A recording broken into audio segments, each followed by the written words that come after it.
Thanks again. Good morning. This morning I have Imran Mahmood with me. Good morning. Would you like to introduce yourself and tell us a little bit about yourself? Hi, I'm Imran Mahmood, as you've said. I'm I'm an author. I've just had my second book published, which is I Know What I Saw. My debut was You Don't Know Me. And that's my kind of nighttime job, my day job. I'm a barrister.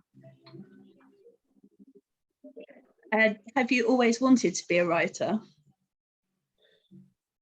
Not really. I always wanted to be a lawyer when I was younger, and then in the course of being a lawyer, particularly a trial lawyer, doing jury trials in front of juries, I found that I spent quite a lot of time in the job telling a story of one kind or another. You know, either they were a way of putting the criminal case into context, or a way of kind of telling a defendant's story to the jury rather than doing it in terms of blocks of facts or blocks of law. It's just often easier to tell the jury a story, and so I found myself telling stories right from the beginning in a way, but not really writing them down. And what made you take the plunge and go for it? Well, one day I was writing a speech in a murder case, and I had a very bright defendant, and as I was thinking about what to say, it just occurred to me that how I tell the story, the words that I use, the way that I explain, how he found himself in the dock and how he found himself in the middle of all this evidence. The way I did it was always going to be different from the way that he was going to do it if he were ever made to do the speech himself. And I thought, well, what would it sound like if there was a speech from a defendant where he was telling his story himself rather than me telling it for him?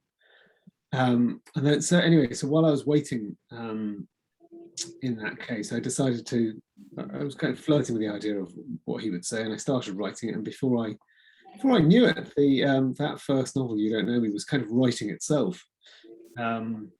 It was, obviously different from the way I would do a speech, concentrating on things which, in my head would be more important to a person who's not a lawyer compared with a person whose job is to look at it legally. And so that's how it started. And I was just filling up time, really. When you're in the Crown Court, you can either pick up a book and read a book, or you can prepare your next case. But that's always quite hard work when you're tense waiting for the verdict. And so what I did was I started to write, and then when I was on a train on my way to a far-flung courtroom, I'd write, or if I was waiting for a jury or waiting to get on the court. And are you surprised by how well it's been received? Yeah. I mean, both books. I have been surprised. I'm always surprised, that anyone reads it, because it starts off life just as a kind of a tiny seed in my head, and then it goes down line by line onto the page, and even as you're writing it, you don't really fully expect that people will be reading it. I think because if you did, I think the terror would overtake you if you knew that 1,000 people were going to read something that you wrote. I don't think you'd ever send it out. So I am surprised by the reaction it received. And what I'm really surprised about is You Don't Know Me has just been made into TV, 4-part TV drama. That was a real shock, particularly the longer I've kind of been in the industry. I realised how hard it is to get something. I mean, a lot of things get optioned for TV, but very few get made. And I think I was just very, very lucky, because all of the moving parts were moving in the same direction at the right time. And I was really lucky. And I still kind of kick myself about that it's going to be on the BBC or on Netflix, and it, as I say, it started off as like just something in my head in a courtroom one day when I was waiting. And do your fellow colleagues know that you've written a book, and have they read it? Yeah, they all do. Partly because you can't really avoid them knowing because of the whole publicity train. It just gets out there, and you know what people are like. Once one person knows, they tell another person, they'll tell somebody else, or somebody will pick up a paper and say, "Oh, I've just read the Times and I saw that your book was in it." Or one of the things which happened was I was lucky enough to be picked for Simon Mayo's book club, and because he on Radio 2, because it had such a wide reach. When that was aired, I got a lot of people calling me. So people hadn't spoken to me in years, who said, "Oh, I just listened to Radio 2, and I think I heard your voice on it." And I said, "Yeah, that was me." And then recently, I was on Clive Anderson's show on Radio 4, Loose Ends, and again, when that was out, I had people calling me saying, "Oh, I just driving to wherever, and I stuck the radio on. I heard you." So. Yeah, you can't really avoid it, and my name's all over the book. I haven't used a pen name, so yeah, most people do know now. What was more terrifying, releasing the book or doing a big court case? The court cases aren't really terrifying anymore, not really. But I've been doing it a long time. I've been doing it for nearly about 3 decades. I've been doing it for 30 years. There are days when some courts can be frightening, particularly if you're in the Court of Appeal, or like a very high-ranking court with high-ranking judges who are whose minds are pretty high-ranking as well. That can be quite frightening, but it's a different kind of fear. The fear of having your book out is I suppose it's a bit more long-lasting, because once your material's out there, it's out there, and you can't unsay it. You can't really be deleted that easily. Whereas you can make a mistake in a court, or say the wrong thing, or wish you'd said something different, and by the end of the day or the week, that'll be forgotten. But yeah, with a book, it's different. Although, having said that, by the time the book is out, it's already been through the mill a bit, because the agent's, given her advice about it and said what she needs to be changed or amended, and then the publishers will have their editors look at it. So it's already had quite a lot of stress testing by then. I suppose if it was terrible, they wouldn't release it and go out. I think they'd just cut their losses and say, well, it's not good enough to go out there. So yeah, so to that extent, that removes some of the fear. And then when you get your first couple of reviews from people who you respect, and if they like it, then that can be a huge comfort.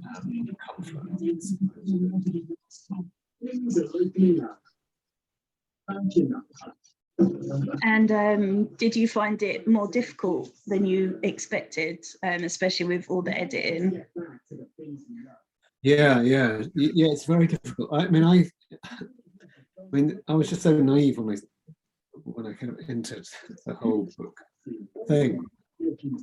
Because what I thought, when you read it, what you think, I thought, anyway, was that you write the book, you give it to them, whoever they are, and they publish it, and they do anything that they want to it. They bring it up to scratch, they put it in shape, and then everybody goes away. That's what I thought, but that obviously isn't what happened. What really happened is, in my case, my agent, knows what's being sent. WhatsApp message privately. did a long structural edit, a line edit, and would go through it. We would brainstorm the edit. So that was one thing. That was one process that took a year or two. And then it goes to the publishers. Their editor does a line edit and the structural edit. So they go through it line by line. But then after that's done, and there might be 2 or 3 rounds of edits, then it has to go through copy edit, proof edit, so all these layers of editing. And then once it's published, still have to publicize it. And it's a pleasure to do them, but it's all a part of the process. And then, one thing I didn't realize is that once you've written what they really want you to write another, they assume that you will. It's not. That's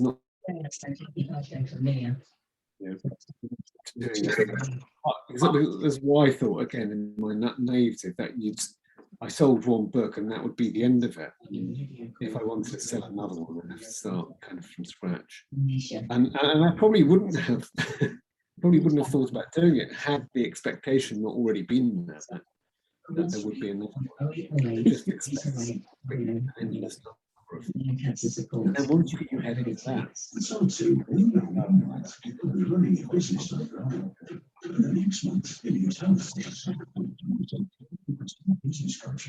I can hear some TV coming through.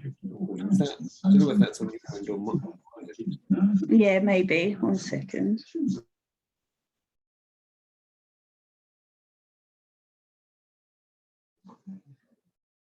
that better? That's much better. Yes, our radio. Oh, yeah, I didn't realise it was quite so loud. Yeah, I was just worried about pick up on the. Yeah, usually you can't hear it actually, but yeah, it's quite loud today. So now you've written 2. Do you have the bug, and are you going to carry on writing?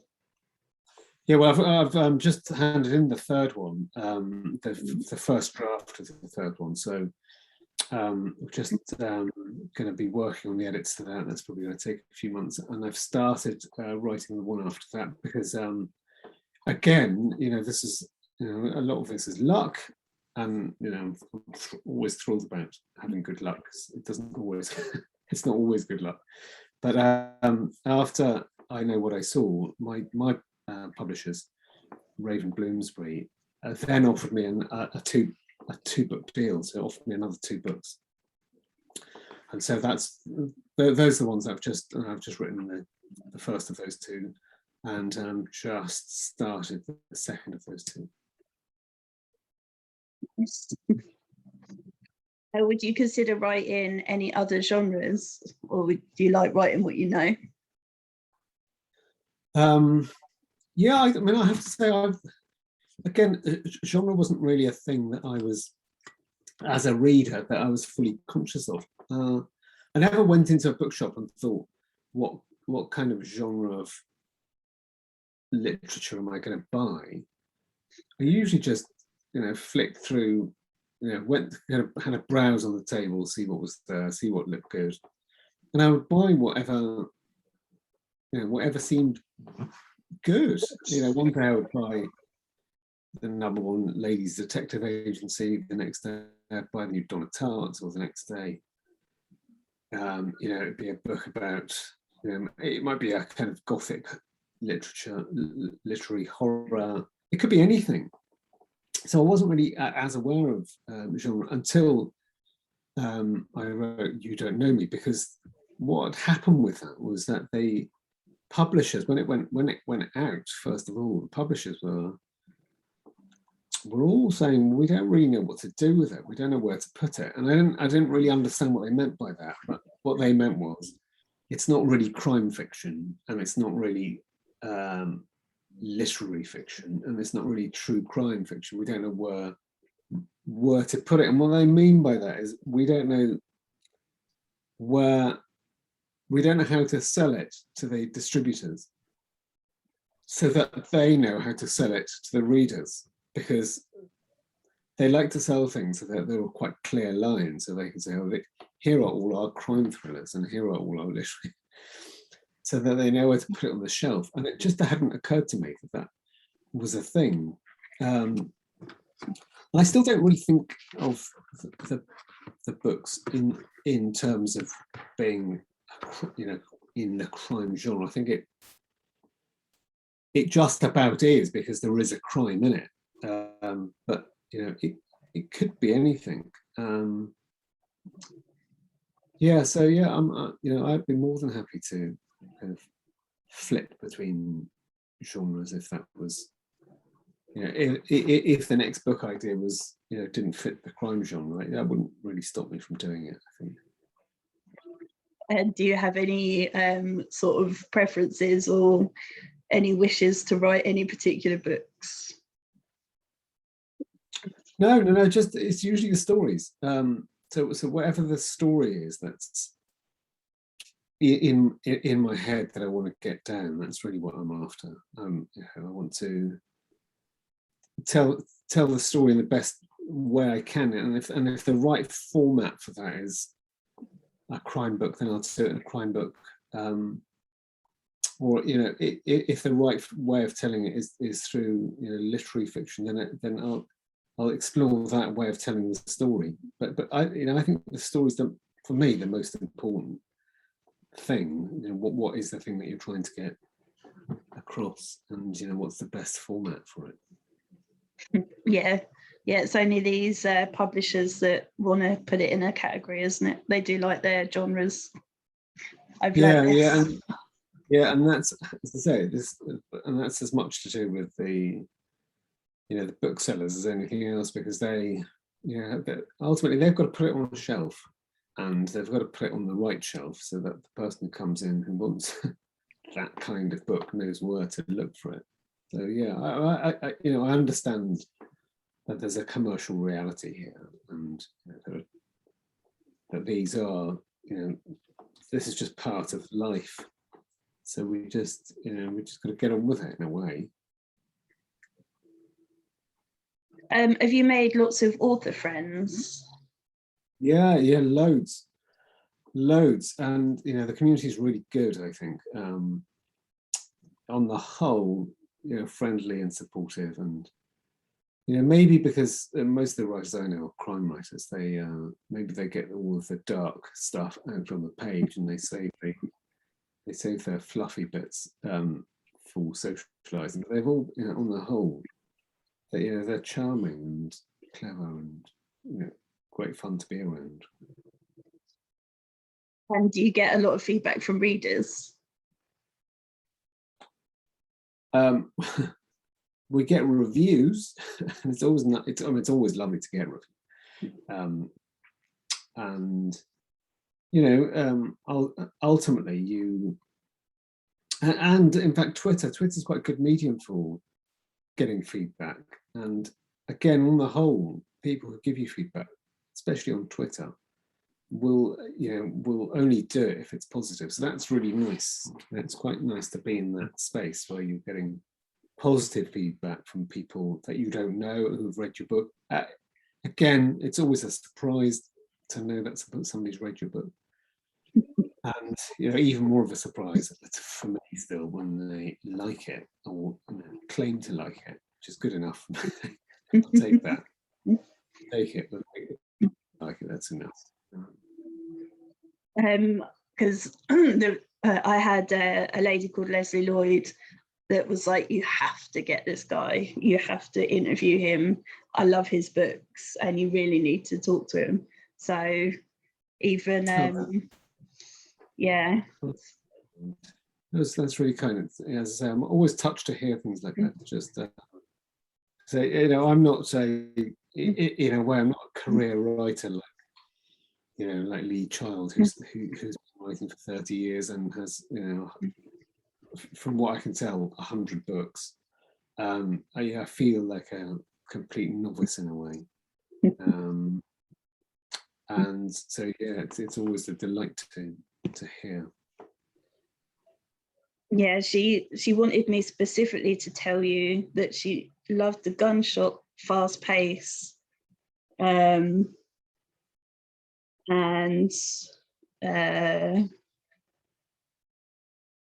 can't remember what else she said, how different it was as well. And she's quite a harsh critic. Her 5 stars are golden because she's very strict with her ratings. So yeah, she wanted me to make sure that I told you. Oh, well, that's so kind of her. I'm assuming she was talking about You Don't Know Me, because the other one, the pace is different, and I know what I saw. It's a bit more considered, but that's, you know, it's such a lovely thing to hear. And you know, well, you can tell her that it's coming on TV soon, so Yeah, it's been shot. Yeah, it's been shot, and we think it's going to be sometime next year now, but we don't know for sure. They never tell us for sure. Okay. Are you very involved in the process, or have you just handed it over and let them do what they want? Well, there's a limited amount that you can do unless you're writing the screenplay. But you know, I was there as a I suppose a consultant on some of the kind of technical aspects, and you know, we had a really great director, Sam Massoud, who's directing it, and he would often phone me and say, "Look, I've got this quick question. Can I ask you it?" Or the screenwriter Tom Edge, who you'll know from The Crown and The Cuckoo's Calling and all it's kind of hundreds of things. He's just so prolific.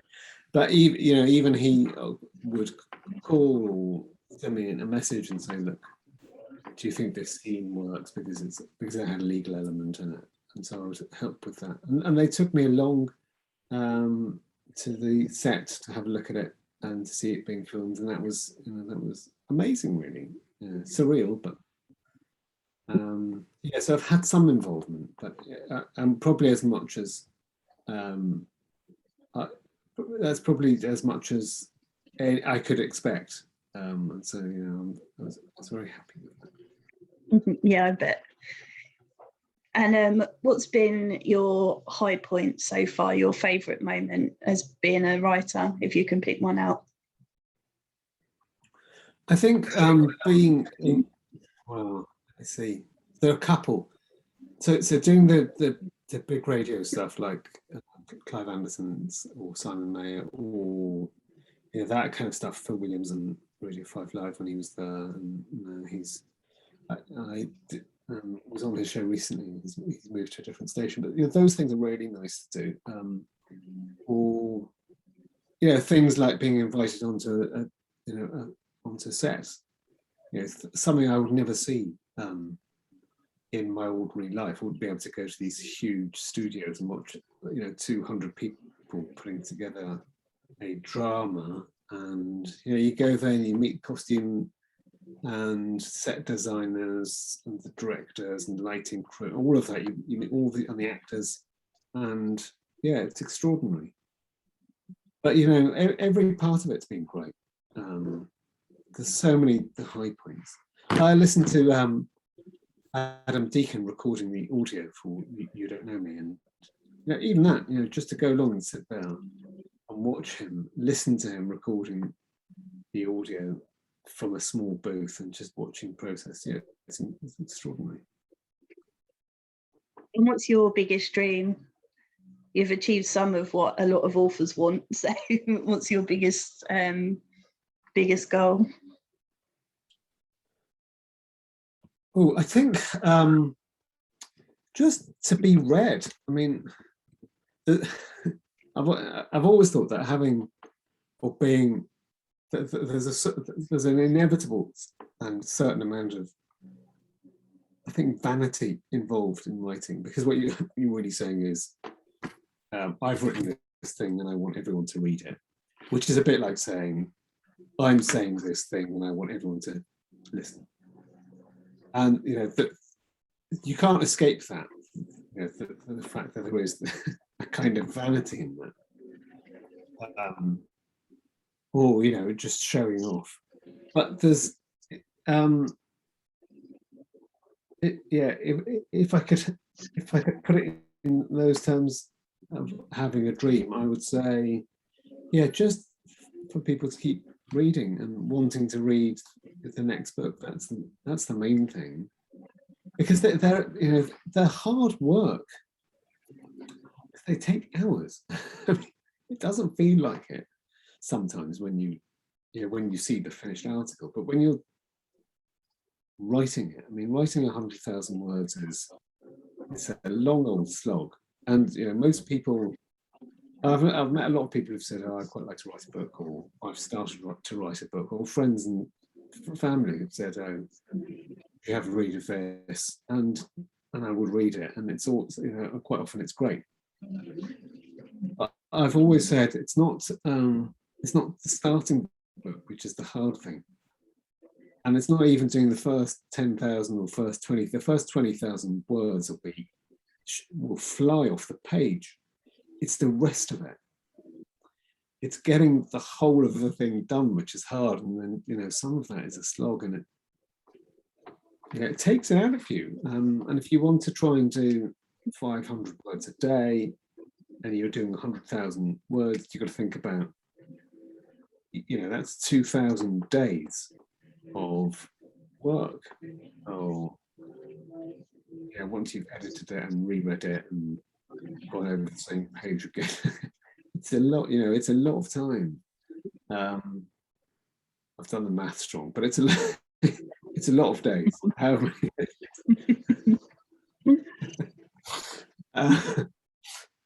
Yeah, 200 days rather than what I said, 2,000. Yeah, so it's which is a year of just sitting there and kind of choosing words and getting them down and making sure that they all make sense. And so so having it read is ultimately the only thing that matters when you've put that much effort. Which is why sometimes it annoys me when sometimes I read people's reviews and it says things like, I didn't like the cover, so I didn't finish reading it, or I didn't like the first 5 pages, so I didn't read it. 1 star, and or they'll make some other comment, and I think, or sometimes it's this book arrived and it was creased, 1 star, and I think somebody spent a year writing that. Somebody spent a year of their lives writing that, and the condition that it arrives in to your door has got nothing to do with that writer, but you've given them a 1-star review, which is going to completely destroy their algorithm in terms of who gets to see that the book is even on sale. And I think that, or people will complain about a book and say, "Oh, I don't really like it," which is fair. Not everybody can like the same thing. But on the other side of that, I think it's always worth remembering that particularly if you're buying Kindle books, you can buy a Kindle book for 99 pence or £1.99, or if it's on offer, less. And so for the price of a packet of crisps, you've got somebody's kind of 2 years worth of their work. And bear that in mind before you do your 1-star review. That's all I'll say. It's a lot of entertainment to get out of someone for £1.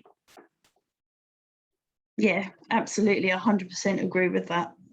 It's something that we have a lot of conversations about, and I just can't get over the 1-star reviews for nothing.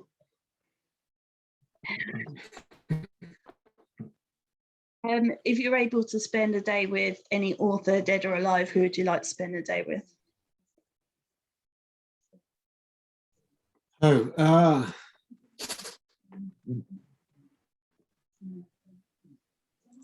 Well, if there was there's a couple of the kind of huge poets that I don't know whether you could really count them as authors, but there's people like Jalaluddin Rumi, or Omar Khayyam's quite a good one because he wrote what's known as the rubaiyats, and they are kind of what they call quatrains. So they're in kind of paragraphs of 4 lines, and he was kind of an extraordinary guy. He lived, how long ago? I think he was born in something like 1048 or something. It was a long time ago. And his stuff survived 1,000 years. And he was, he was a polymath. So he could do, like, he was an expert in maths. He was interested and knew a lot about astronomy and philosophy, and, as well as being a poet. And he was all of these things at once. And he, was an extraordinary guy. And it'd be quite nice to spend the day with someone like him, who, whose words kind of survive the ages. Because that's, to have literature survive is quite hard. Because civilizations go through these cataclysmic events where things disappear, like whole civilizations go, and the ancient Greeks are gone, the ancient Egyptians are gone, and that whole civilization, everything that they carried with them, is gone, except for what survived, what few things survived. When you're talking about kind of scientific achievements, you can destroy those in a way, because the next generation of people will turn up and they'll do the same calculations or similar calculations, and they'll end up with the same kind of conclusions, kind of mathematically or in terms of physics, and you can get the same, truths again, even if you've lost everything from 1,000 years ago. The trigonometry will come back after the Egyptians have disappeared. Something else will come up. But you can't really do that with literature. And so once a poem's gone, it's gone. You can't recreate that. So I think there is something kind of magical about some literature, which probably makes the people who come up with it, for me, a bit more unique. So somebody like him. I'll say Omar Khayyam. And who are there any authors you would really be overawed to meet now, you'd fanboy over? It's a great question, because where do you start?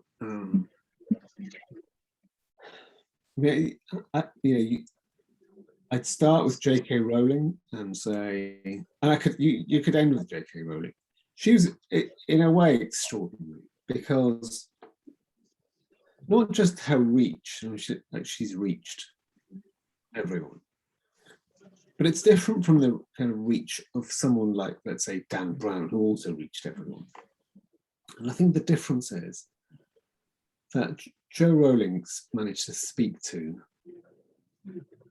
7-year-olds and 90-year-olds, and across the world. And she did it in a way which kind of magnetically held their attention, not just over the course of a book, but over the course of repeated books. And there was a kind of fever, I think, that came with her books, which has never, I don't think it's ever existed in the past in the same way. And I doubt whether it'll be easily repeated. Of course, there are literary greats like Shakespeare who are, but I'm not sure that even Shakespeare had the same,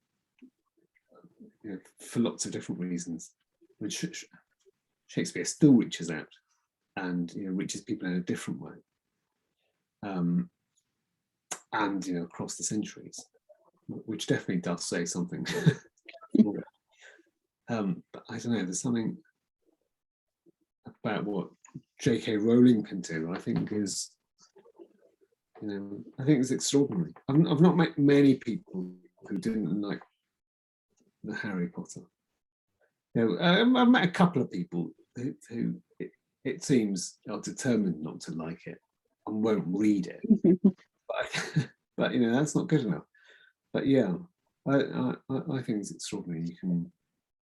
If you can move a 7-year-old and a 90-year-old with the same words, yeah, I think that's something else.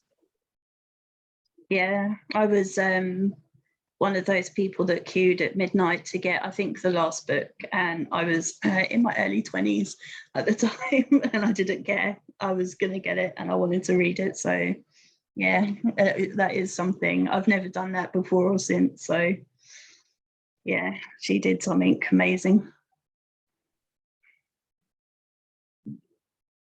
Yeah, totally agree. Totally agree. What do you like to do when you're not working and you're not writing, if you actually get any free time? I've got 2 kids, so I don't have much free time. But whatever I do, it's nice to spend with the family. I used to do stuff when I was, I'm going to say PC, pre-children. I used to paint, or I used to do woodwork, or I used to play the guitar. There were loads of things that I would do, but I just don't have time to do it anymore. So yeah, if I could go on holiday, that'd be nice. It'd be nice to go on holiday again.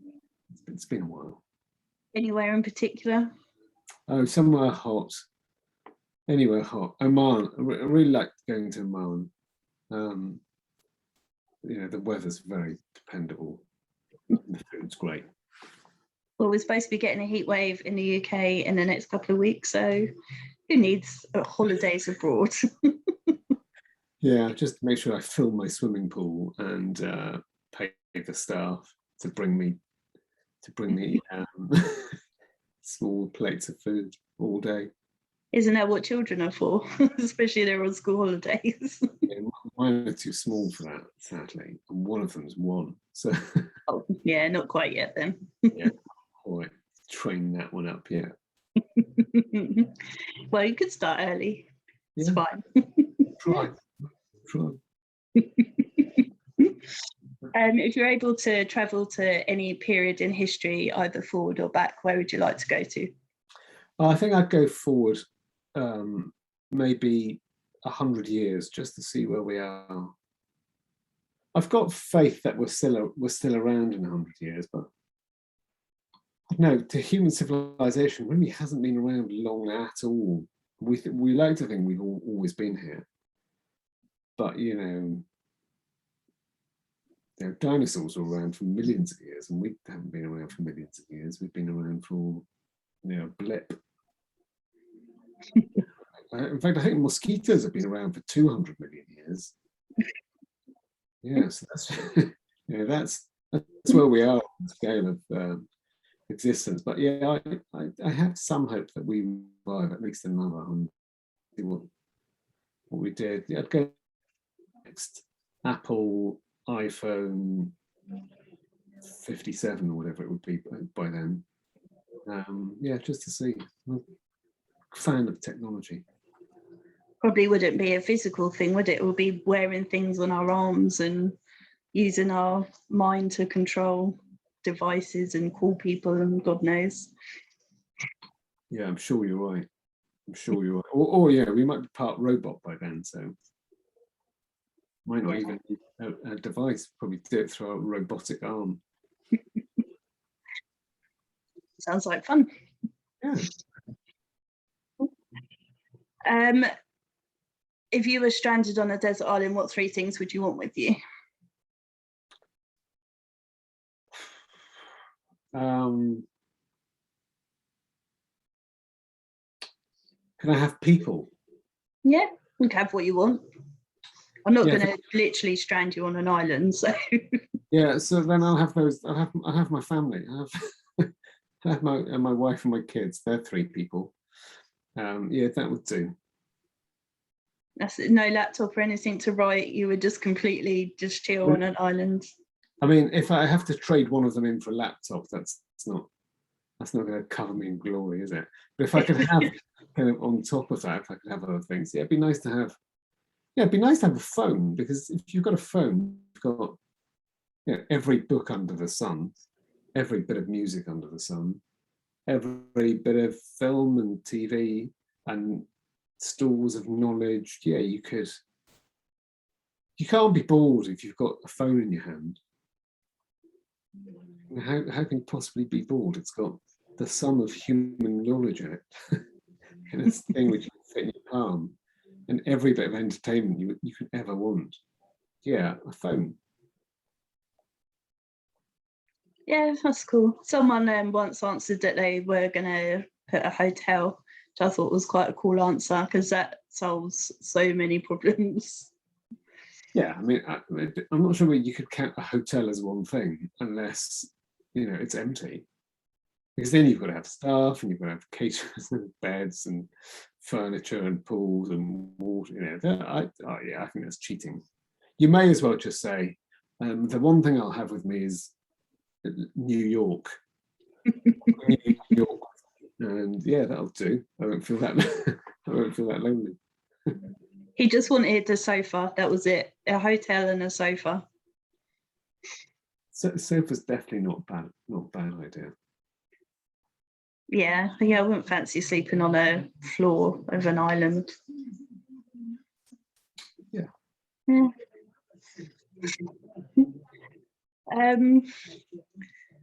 If you were able to be a character in any book in history, what would you like to be? What book would you choose? I think I'll go back to Harry Potter and say, I could happily be a kind of wizard. Yeah, that could be quite fun. Definitely, that would be my choice as well.